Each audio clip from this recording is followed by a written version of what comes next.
আসসালামু আলাইকুম। সবাই আমার চ্যানেলটি সাবস্ক্রাইব করবেন এবং লাইক, কমেন্ট করতে ভুলবেন না। আজকে আমি রান্না করব রুই মাছ।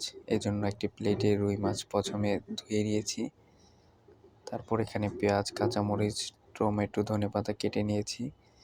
এখন আমি মাছগুলোকে ভালো করে হলুদ, মরিচ দিয়ে মাখিয়ে নেব। এখন আমার হলুদ, মরিচ দিয়ে মাখানো প্রায় কমপ্লিট। এখন আমি একটি ফ্রাই প্যানে মাছগুলো ভালো করে ভেজে নেব। মাছগুলো ভাজা শেষ, দেখতে পাচ্ছি আমি কড়কড়া করে ভেজে নিয়েছি। এখন আমি একটি প্যানে কাঁচামরিচ, পেঁয়াজ, টমেটো একসাথে ভালো করে ভেজে নেব।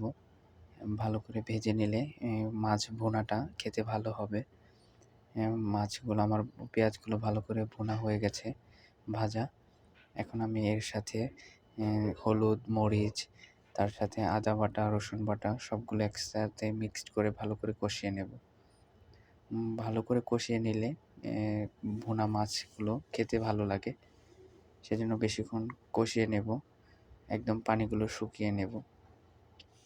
দেখতে পাচ্ছেন একদম কষানো শেষ। এখন উপরে তেলগুলো ভেসে উঠেছে। এখন আমি এর মাঝে যে মাছগুলো ভাজা ছিল সেই মাছগুলো দিয়ে মাছগুলো ভালো করে কষিয়ে নেব। এজন্য আমি একে একে মাছগুলো দিয়ে দিলাম এবং দিয়ে ভালো করে মিক্সড করে সেটা কষানোর জন্য বসিয়ে দিলাম। কষানো প্রায় শেষ পর্যায়ে। এখন আমি এটাকে ঢেকে দিয়েছিলাম। দেখতে পাচ্ছি মাছগুলো হয়ে গেছে।